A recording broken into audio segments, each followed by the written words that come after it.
Welcome everyone to my potentially and hopefully fantastic presentation this morning on whether social media is worth it for academics. As Carol just said, my name is Dr. Kim Encel and I'm here to have a good time with you this morning. Let's get into it today because I think it's a fantastic topic. But what I want you to do today before I go any further is tell me how you feel. So I just said I feel a little bit tired. Not that there's anything boring about social media in academia. It's more it's early in the morning for me. So I want you all who are participating at the moment to go to www.menti.com and use the code that's on the screen at the moment, and then write some words about how you're feeling right now.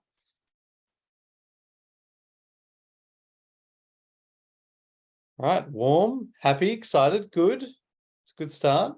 Well, I'll give it maybe another minute or so for you to submit your answers.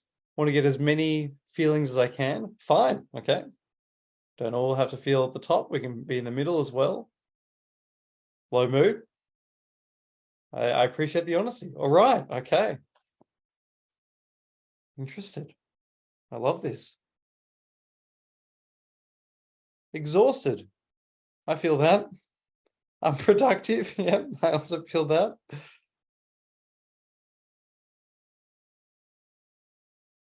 Hungry. Yeah, I'm a little bit hungry too.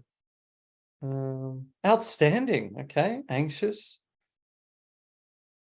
Just a variety of feelings. This is, I've done this poll a few times, and I think this may be the greatest variety of feelings that I've had so far. So anyone want to share their last thoughts and feelings? We've got 14 responses. Otherwise, we'll keep going. If you want to see your feeling or your mood on the board, hopeful. Maybe that's okay. Great. Well, thanks so much for sharing, everyone. It's good to know, and hopefully I can address some of these maybe and make sure that this is an exciting presentation. Otherwise, thanks for letting me know how you feel. It's important for me to know as a presenter how you're feeling so that I can try and adjust things as we go. But we do have quite a variety here, but it's just great that we're all honest about how we're feeling. I think that's really important. So now to ask another question for you all. Again, stay on menti.com. So I got about 15 responses before. So I'd like maybe something similar for this time. And I want you to, use the code. Do you currently use social media as an academic? Just again, for me to get a bit of an idea of who's joining me today in this fantastic speaker series. Okay. So about 50-50 so far.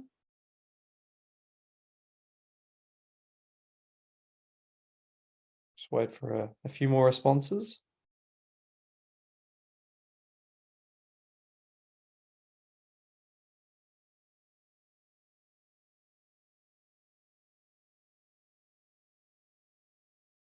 Just another 10 or so seconds. So if you haven't submitted, it'd be great to get your thoughts to share right now.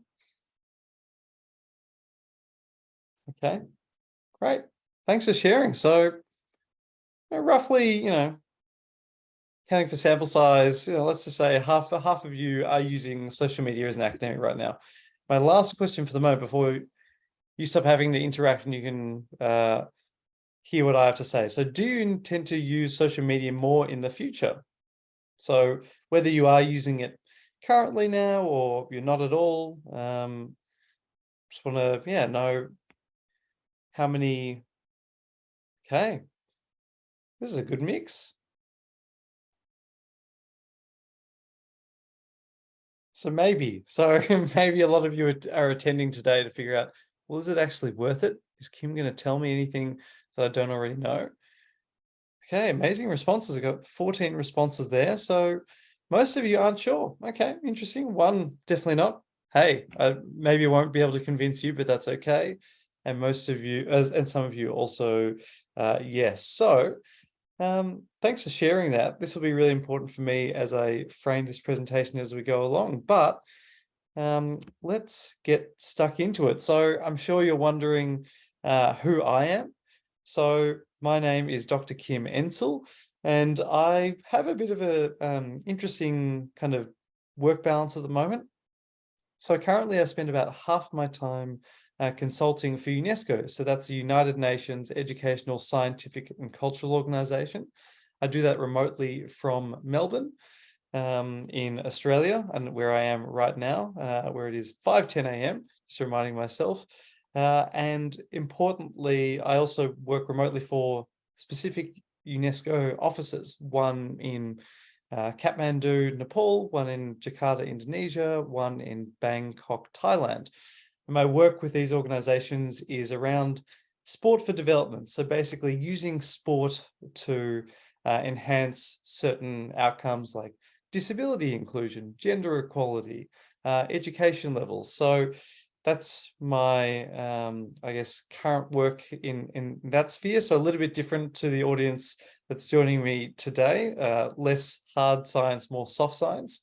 The other, excuse me, half my time is spent at Monash University, which I just found out that is where Carol studied as well. So amazingly small world. So I'm a lecturer at Monash University in the I guess, the Bachelor of Global Studies. So it's the subject I'm teaching at the moment is called Interdisciplinary Collaboration in a Global World. So I feel like that's a great fit for what we're talking about today, and the fact that I'm trying to talk about social media across boundaries in academia. So then I've also completed my PhD on women's professional sport. So obviously, the Women's World Cup is on at the moment in Australia and New Zealand. Mine was actually on Australian football, so a different kind of football to maybe what you're thinking as well. But we're super excited, Australia, to play Canada soon and potentially win in the Women's World Cup. But I'll leave that to another day. A little bit more about me is that I love solving problems, whether they're mainly wicked problems, complex problems, but also like doing it at a more kind of localized level. So I love any kind of game. If I switch this camera around and show the other side of my study, you'll see a big shelf with my board games on them. Big into board games. I'm a bit of a nerd. So if anyone has any board game suggestions, you can put them in the chat and I'll be happy to discuss that afterwards as well. And I'm also on Twitter at Kim Encel. I've actually already tweeted about this presentation. I scheduled it yesterday, so it should have already come up by now. And I will have another presentation, another tweet scheduled later as well. So if you're not already on Twitter, that's fine. We can talk about that today. But if you are, give me a follow and add some thoughts about the presentation as you go along.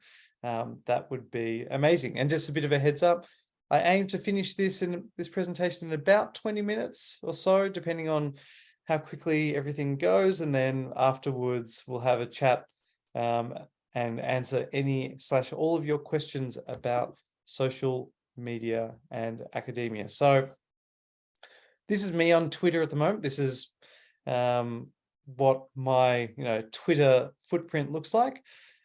So you can see my header, which is kind of my brand identity. So I have my own brand, and that's something else we can discuss later. I have my own logo. I've selected a kind of professional photo, which was taken a couple of years ago when I didn't have long hair. So I don't think I've cut my hair much since. And you can see from my bio that I've got a little bit of a personal interest presented there. So I am into tennis. I have a forehand slice, which some of you may or may not know is good and or bad and frustrating at times. Also tells everyone what I'm doing. So social and human sciences consultant at UNESCO Bangkok, as well as other UNESCO offices, and a global studies lecturer at Monash. So kind of the description I gave to you, but in a bio form. And you notice here I've tweeted over 5,000 times, following a bit over 2,000 people, and have a bit over 3,000 followers. You'll see my pinned tweet here. It's probably my most successful in some ways tweet. that I submitted, I tweeted last year in November, which is actually how I think Carol found out about me and contacted me about. So just a real life example of the fact that social media can lead you to strange and interesting opportunities like this. So basically that tweet was where I spoke about, the different reasons why PhD students, I think, need to be on social media. There was a lot of positive feedback, but also some negative as well, which was interesting. I took it all on board, but important for me to be upfront about that and say that's actually how I got here today. So that's a little bit more about me, but I'm sure that you didn't come today to learn about me. That's not what you're here for. So what I want to just preface is say that there will be 3 things I hope that you'll learn today. So why social media is important for academics, the realities of being on social media, and things you can start doing today. So, seeing as we're all academics or in the academic field, let's go into lessons. So why social media is important for academics. Like, you're here today. Why should you even care about social media? What's the point? So I think there are 3 pretty good reasons, and I'll go through all of them now. So I guess a key one for me is amplifying research dissemination. So, and just to preface, as I go through all of these examples, I'll be, I guess, scattering my personal insights and experiences with this to make sure it breathes a little bit of life into what I'm talking about. But a key thing here is that you can reach an audience beyond academia, which is really important, including policymakers and the public. You can increase citation potential and visibility for research. So for example, I've had a piece published in The Conversation around rule changes for women's professional sport. And the work that I had also a journal article published on that. And those articles, one's, Conversation, which is obviously an academic publication more broadly, and then having a very a traditional journal publication was also important. But what I found that basically after I shared these publications through my Twitter page, I also use LinkedIn as well, and we can get into that later on. The reads of those articles increased dramatically. And so a lot of the time we'll say in academia that ideally it shouldn't be about how well research is promoted in terms of, how many people are actually reading it. But if you want your research to be read more by a different audience and potentially want to engage with different stakeholders, whether it's government, whether it's industry, whether it's specific local non-government organizations or international charities, can guarantee you that you are way more likely to get your research heard and read if you are active on social media. And also on top of that, and you would have seen this a lot as well, but a lot of academics use different kinds of content, infographics, videos now on TikTok, different kinds of photos, whatever it is, to make sure you breathe a little bit more life into research. Because we know as academics that we often write for our audience, for our backyard, but what we can do is actually amplify this research and think about different audiences as well. So then there's establishing new connections. So not only are you sharing your research with a different audience, but you can also, I guess, from my perspective, make new friends. You can connect with different researchers, professionals, institutions globally.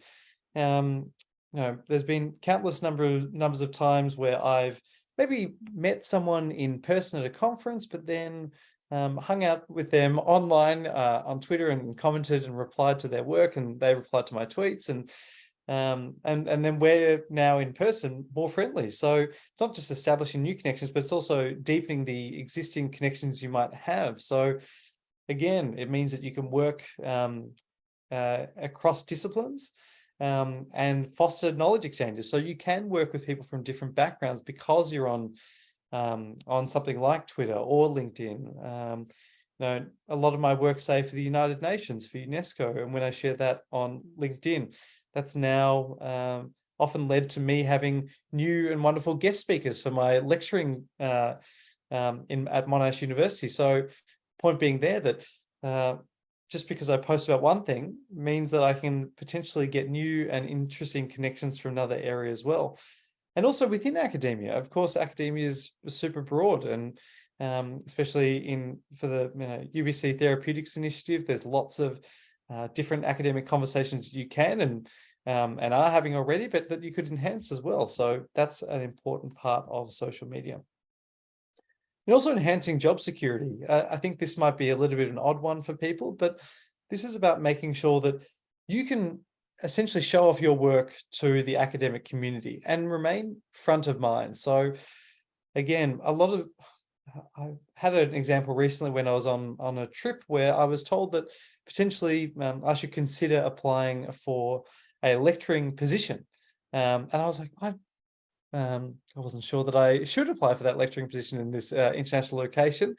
And apparently it's because this person who's responsible for hiring had seen all my tweets on Twitter, or X, should I call it. And basically I was the equivalent of being in the office or seeing this person on a daily basis. I was front of mind. It meant that I was more likely to be considered for this job. I didn't end up applying for it, but it was just good to know that me being active online meant that I was front of mind for a lot of people who are hiring me in the future. But also if it's for academic promotions, if it's for going to a different career, different industry, there's lots of different reasons why posting on social media has actually increased my job security, which is something that I actually didn't expect in the first place. And also it demonstrates your ability to communicate in a different way, because again, as we know, academics aren't always the best at communicating. We can do it well sometimes, especially within our backyard, but sometimes we need to adapt. And by being able to share your message and your thoughts and your research in different ways through social media, we can do some great things. So that's lesson one. And of course, please continue to share your questions as you go along, because I want to have as many as we can. So lesson two, so this is the realities of being on social media. So I wouldn't be a good academic if I didn't present the pros and or the potential cons. So when we're thinking about social media, I think it's important to remember that, maybe I don't need to tell you this, but it is a public place. So if you're in the town square ringing a bell and yelling something, that's the same as Twitter, it's the same as LinkedIn, TikTok, Instagram, depending, Threads, whatever social media platform you end up using. So it's just about being aware that what you read, or so what you post can and potentially will be, brought up against you at some point. That's never happened to me, I will say that.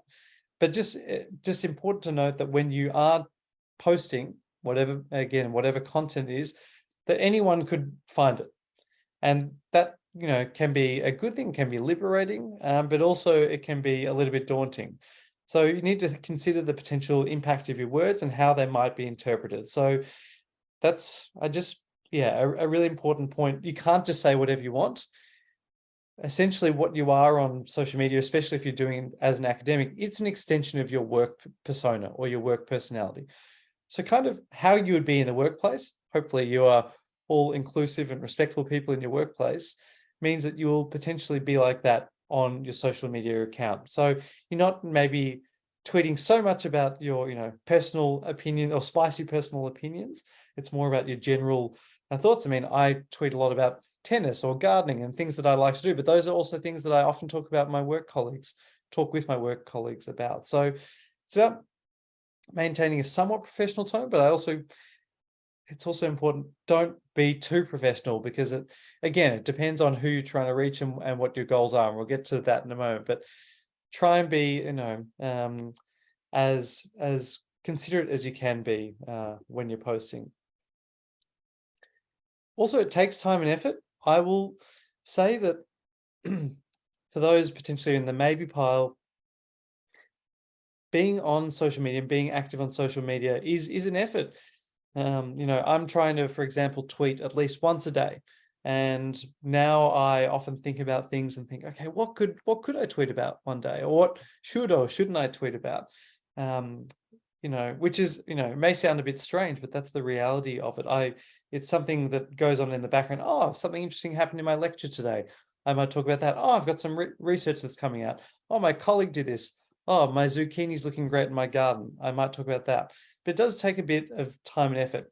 And I will say, and this may be a slightly spicy take, but I think it's actually better to be on social media and consistently active. And again, it depends on the platform, and we can get to that in the question and answer section, but it's much better to be regularly active on a social media platform than being really sporadic.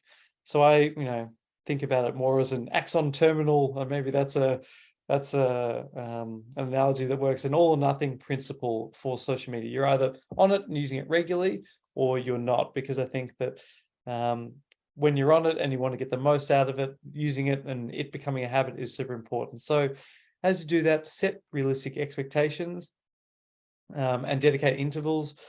I use a software called Typefully, for example, that schedules tweets, and I can write drafts in it.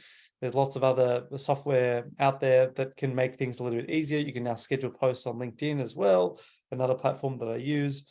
But it's important, that I also have time dedicated that I want to just write stuff and get it ready to post. So it is a little bit, it does take some time, effort. And I think a lot of academics talk to me and ask me, why are you on social media? You'll get trolled and there's so much negative interaction. And I can tell you that of the 5,000 and something tweets that I've made, I reckon I've been trolled, I don't know, maybe once. So really rare, really, really rare. I mean, I think when I posted that thread about PhD students being more active on Twitter, I did get a few negative interactions, or disagreements, let's say. A lot of people saying, why should, academics need to be on Twitter? And I kind of agree with that. You don't need to, although I did say that in the tweet. And again, you can't always be balanced and say, consider both sides of the argument, as we would in academia when you've only got 280 characters. But the point was that a lot of people said, you shouldn't need to enhance your brand. And that's just disagreement, and that was okay. A few people made jokes about my surname, Encel, sounding like Incel. Kind of thought that was funny, but I had to let it go. But overall, it's been really positive. And if there is a situation where you are, I guess, dealing with trolls, you need to figure out strategies beforehand about ignoring them and potentially blocking them as well. Best not to block a negative interaction as soon as it happens and potentially engage, but just to be aware that happens and figure out what you're okay with, because that will depend on the content you post. If you want to post more controversial, spicy content, you're probably more likely to get trolled. If you're going to be, more on a more positive note, very rare, very unlikely. From my end, it doesn't happen. But again, it's important to consider these things. Also important to consider your employers at this point that you're representing. So again, it should be just about engaging and being as positive as possible. So, and let's get to my third and final lesson. So you've heard about the good, the things that you might need to take into consideration. The last one here is what you can start doing today. So I think there are three main areas, and this has, been part of my journey. And I need to preface as well with my journey. I'm no expert. I'm no master at social media. I'm still learning. And these are things that I also constantly think about as well. So clarify why you want to engage. So maybe think about a SMART goal. I'm sure a lot of you know what SMART goals are, and just, why do you want to join it? So for me, when I joined, I just wanted to get better at writing in more of a, I guess, a layperson, a general population tone, because I've been writing in an academic style for a while, studying and working in academia for over 10 years. And then, I needed to learn how to adapt. And that was a big part of it for me, just writing. So that was really, really important. Another goal was I just wanted to have a bit of fun. And also share conference presentations. That's how I started. I started going to conferences and thinking, I can't write notes down. And there are some really interesting points from these presentations, but I can't quite share them. So what I did at each conference is I started a thing called Kim's Key Takeaways. And I just noticed the time has gone on the 30-minute mark. I think my next tweet has just been posted. I thought I might be done speaking by now, but I've gone a little bit over time because I'm obviously a little bit more enthusiastic than I thought. But just to give you a little bit of a heads up, if you want to see my second tweet that's been released about this presentation. But so yeah, why do you want to get on social media? And again, for me, I had a variety of reasons: learning how to write better for different audiences, having a bit of fun, getting engaged in conferences, writing my key takeaways so that I could share, other people's research and share their interesting insights in new and different ways. So it could be sharing your own research. It could be networking, providing, new research collaboration, knowledge sharing. All of these are good reasons. And you've got to understand this before you get going, because maybe you just want to increase your followers. Maybe you just want to see what this Elon Musk platform is all about, or get some other takes on LinkedIn and share some different opinions. But you've got to be really clear on that before you begin, because then that will help guide what you actually do. Because then you need to figure out the right platform. Now, there are so many different platforms, obviously Instagram, TikTok, Threads, Twitter, LinkedIn. You can even consider maybe even ResearchGate. But what's important is you need to think about who you want to reach. And remember, each platform has their own different audience. Each platform also has their own types of posts. So on Twitter, you probably want to post, at least once a day. LinkedIn, is a different type of content. It's longer form. It's more thoughtful. That's maybe once a week. Instagram is photograph content. So maybe that's more your style, but then maybe your audience isn't actually on Instagram. They're on Twitter, or maybe they're all on LinkedIn. And there's different algorithms for each. So again, I'm not going to spend today going into each platform and why they might not be ideal for you, but you need to figure out who you want to reach and why. And once you clarify that, you can figure out the ideal platform for you, because again, they all differ significantly. And for example, for me, I used to try and post what I post on LinkedIn to Twitter, similar content, but now I try and divide that up and say I have some content for LinkedIn, maybe more work related, more about what I've been up to in the workspace, thoughts that I've had, and Twitter's maybe a little bit more of the personal work me. So again, dividing up what works best for you. So figuring out that audience and your purpose is really important. And then your online persona, and this kind of is mixed in all with this, is who are you online? So for me, I'm Kim, the gardener, the guy who plays Nintendo Switch every now and then, who likes teaching, is into research, sport. So that's my area, and my niche is more about teaching in academia. That's kind of the intersection that I've focused on. But you need to figure out yours if you want to engage. Like, what do you want to talk about on social media? Who is the person that you want to present, or you think that other people will find most engaging or interesting? And for me, that took a while to figure out. I thought it was just about me posting general things about everything that I do in academia or during my PhD. But then I realized, well, there's certain things that were getting more engagement than others. So it was about figuring that out along the way. But to do that, you need to have an engaging bio that highlights your academic and non-academic interests. This is the easiest and often most maybe incorrectly done thing on social media. A good bio can really, written as you would talk to your friend. So if you say, if your friend asks you, what do you do for work? You say, well, what are you doing for work right now? You got a new job, congratulations. What would you say to them? Write in a way that anyone reading your bio would understand. And that's really important for non-academic and academic audiences. So having that engaging bio is really helpful. It also helps you clarify who you want to be online. Like, just even thinking about that is a really helpful process.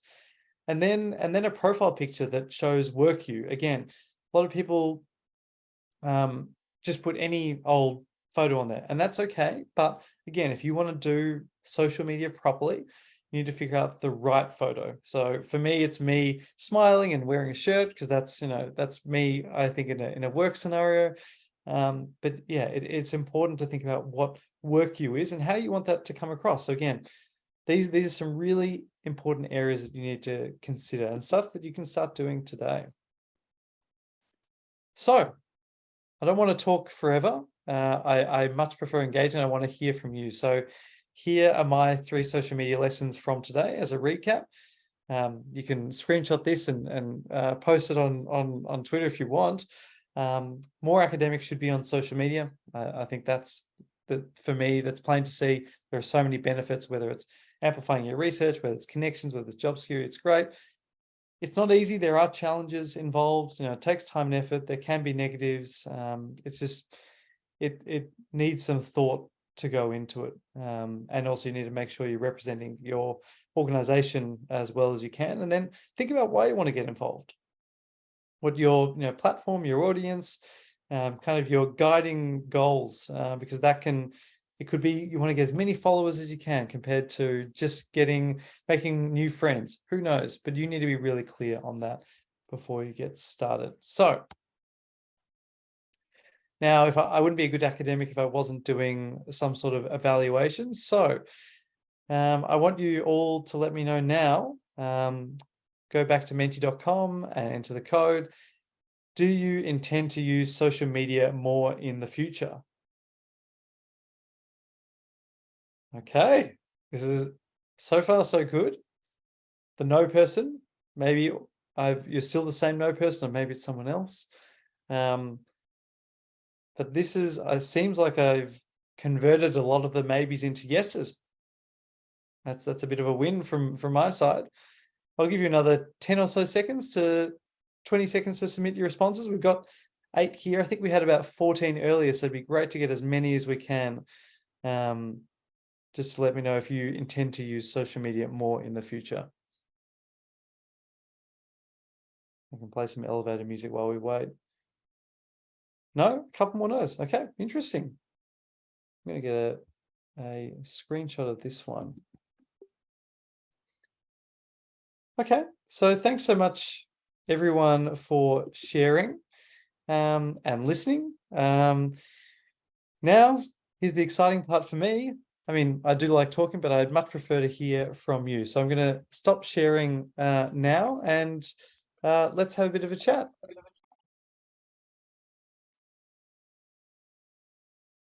Hi, thank you, Kim. That was awesome. So if you have any questions, feel free to, whatever you feel comfortable with, but ask them in person, or you can actually type them in the chat. But I'd like to go first. So I haven't used LinkedIn at all. It's just like one more thing, that I have to do. And actually I hear too that you have to pay for it now, which really turns me off. So can you maybe tell us a little bit about your experiences with LinkedIn and the pros and cons, and if I should go there, if I should make the switch?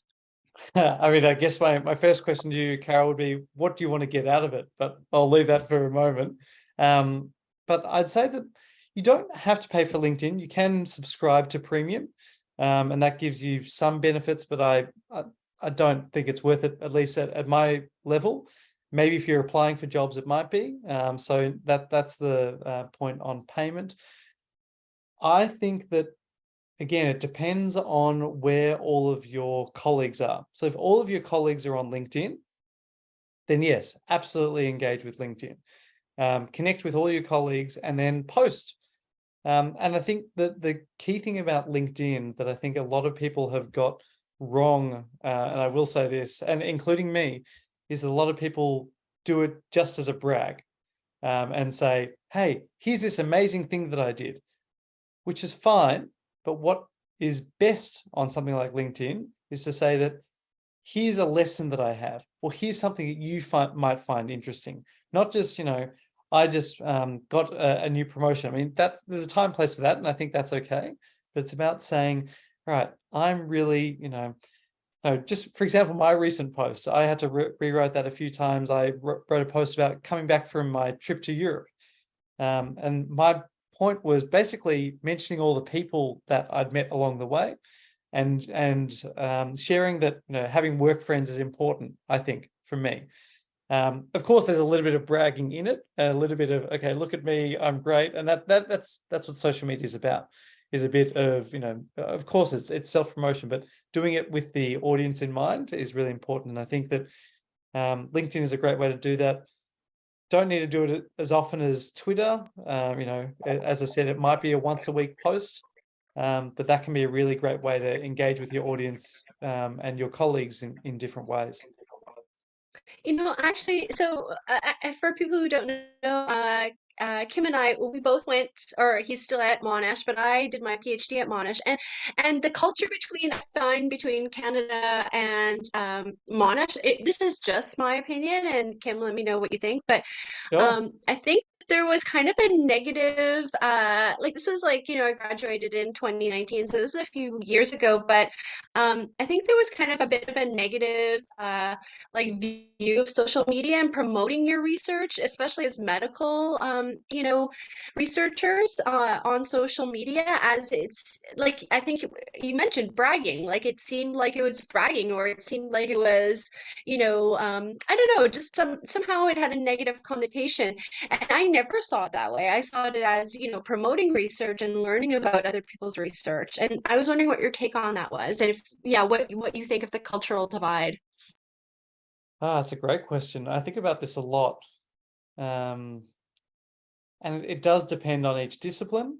You know, some disciplines have a better understanding and acceptance of the value of social media, but some disciplines, industries think that talking about your work is just bragging on its own, and that's not right. So I think it's a really interesting one, because you have to be conscious of the industry you're working in, and familiar with what other people are saying or think about posting on social media. But I will say that generally, if you're posting on social media and you're doing it in an authentic way, so you're not just saying, hey, look how great I am, and you're saying, hey, I did this thing, you might be interested in it because of these reasons.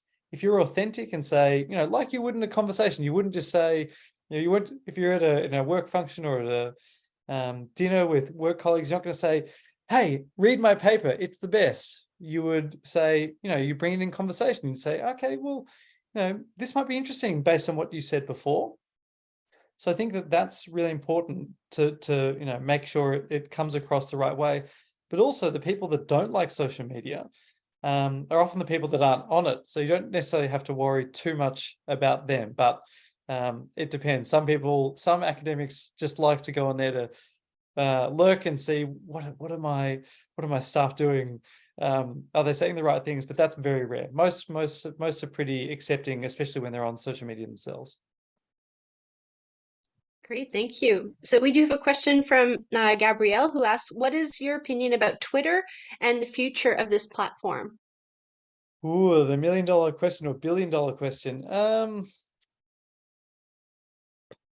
I don't know is the short answer. I think there's obviously been a lot of instability and volatility since Elon Musk's famed takeover. Uh, I think it will continue to be an important platform, a platform that people engage with because of its legacy and because of the niche that it's carved out. For example, Threads, the kind of the Instagram or Meta equivalent of Twitter, recently launched a couple of weeks ago, and it hasn't gone very well, basically. And it's because it's really hard to get people like me, for example. Like, I opened a Threads account, but I'm like, I understand my capacity. I only really have capacity for one platform at a time. And a friend asked me the other day, would you use Threads? And I said, basically, if Twitter doesn't exist anymore, maybe. No, probably. LinkedIn will always be the basis because that's where a lot of my colleagues are. And I like Twitter because it allows me to, work with a lot of different diverse perspectives. But at this stage, I hope that it continues to exist because that's what I enjoy posting. But, it's important to note that there will be different, I guess, social media platforms that come out in the future that we've got to engage in. And ideally, if I had enough time, I'd be on TikTok. At this stage, I know that I can only focus on Twitter, but let's hope that it sticks around for a little while longer. Right, should we see if somebody wants to ask a question in person? I'll Sharon, is ask. your mic off? Great. Thanks, Sharon. Yes. Well, so with the new 6 tweet limit, don't you think that so I disseminate results KTE, and um I feel it's important to keep it at the top of my post list, but with the new 6 tweet limit, posting every day would move it down and not be viewable if someone lands on my site. So, as in your question, thanks for sharing, Sharon. As in your questions about like the rolling nature of Twitter, and that you post something and then it just gets overtaken by something else. Is that right? Yes, but we had Elon has, I'm sure you're aware, put the new 6 tweet limit on, so you can't view more than 6 posts of any person. So if I Yeah, have something important, I can't just tweet every day and show my zucchini, and because that one important, post about disseminating results gets moved down. yeah, no, and that's a good point, and thanks for raising. And I guess the key thought I'd have here was that Twitter will continue to change. There have been some features that have worked and haven't worked in the last, let's say, 6 months. And I think the tweet limits have been one of them. But there's, I think, like there's a lot of different platforms like, software like something like Typefully that I use that can help you navigate around that. You can also subscribe to Twitter Blue to, hopefully address some of these issues. But again, you do have to work within the constraints of the social media platform, and that's the reality of it. You can't, there are some things that are not ideal in especially in terms of the rotating tweets and how they're being displayed, but you can only do what you can do, which is posting regularly, posting authentically, using software where you can, and being as engaged as possible. That's all you can do, because there are limitations on each platform. I've got a question here for Shanna that I'll go to. So what do you tell your students about social media? I tell them that they should definitely get on it. And I only got on it during my PhD, and I thought that was too late. I mean, not too late, it's never too late, but like, I think there would have been a whole lot more benefits. Yeah, the 6-tweet limit. There would have been a lot of benefits if I had have engaged with social media earlier in terms of my career, but also I was just figuring out things as well at that time. So I tell all my students that you should try and engage on social media because of all the benefits that I mentioned, interdisciplinary collaboration, working in new areas, learning new things, staying front of mind, getting a job because someone saw that you were looking for work on Twitter because you're active. Like, there's so many good reasons for students to do it, and I encourage them all the time. I can't force them to, but I certainly encourage it as much as I can. So actually I have two questions, but I guess my first question is, so how do you so you said one of your biggest tweets went very viral like quite recently, but I mean, there's some sort of key to how to, get make your tweets more popular? Yeah, that's a good one. I think it's about just tweeting a lot and seeing what people are interested in on a variety of topics. So I've tweeted on everything from like sport management to teaching to struggles of PhD students. I've tweeted about lots of different areas, but that one seemed to resonate, the benefits of Twitter for PhD students, because it kind of hit that intersection of benefits and PhD, which is kind of an area that I had some legitimacy in. So again, thinking about what you feel comfortable and what people would believe you to talk about, again using the the party example. If you start talking about, if I was to talk about social media today, but I've never used Twitter before, you'd be like, who the hell is this guy?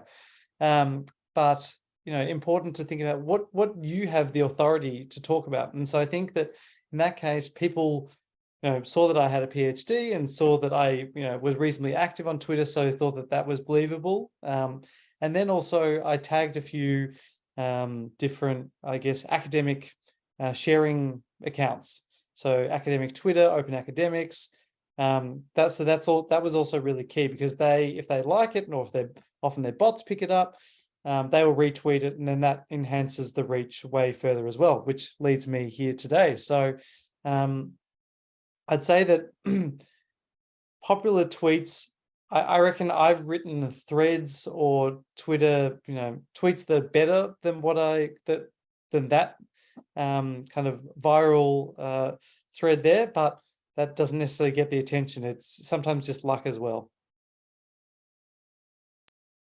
Yeah, I guess my other question is, so recently we're gonna be launching this kind of a pilot tool that we're using, and we're gonna be using social media. And through the University of Toronto, they have a lot of like policies around using social media, and one of them was that you can't use comments. Like the comments thread has to be turned off when I am going to be promoting this, use of this new tool. So I was wondering, like, do you have any like policies first like that at Monash? And then if you do have policies like that, what's your opinion about them? Are they valid or? Yeah, that's a good question. To be honest, I'm not aware of the specific Monash policies around Twitter, as in I did do an induction and course on this, and basically it was along the lines of tweet respectfully and inclusively, and don't say anything you wouldn't say in the workplace. That was the general consensus. I mean, it's really hard, because what you want as an organization, and that's a great example, and I appreciate you sharing, Carol, is that you want people to tweet authentically and themselves. But to do that takes a bit of effort, time, and training to make sure that people are in a position to do that, because some people, and sometimes they can't necessarily, or don't have the abilities or know how to talk authentically, but maybe not talk too authentically, like they're at the pub with friends. So it's about making sure that I guess the staff involved are equipped, who want to get engaged in social media, to know what they should and shouldn't be saying. I think that turning off comments, from my perspective, isn't ideal, because it means that you're reducing engagement from potential people. And I think a lot of people, turn off comments, I think, for particularly sensitive topics, and that makes sense. So if there's a policy on, if you're tweeting about this specific area, whether, for example, in sport management, that might be talking about trans issues in sport. So that would be, I think, an important, maybe areas that comments should be turned off in. And you see this for lots of Twitter accounts, not just, universities. It's, newspapers, it's different people as well. They turn off comments. So that's stop the engagement. But as a general rule, you want engagement. You want people to comment. You say, that's really cool. Thanks for sharing. I want to see more of that. And then they comment more, you're more likely to comment on there or reply on their posts. So I'd say that, yeah, I think policies are less important, because social media is a very moving, constantly moving landscape. I think what's more important is making sure academics who want to engage are equipped in the first place.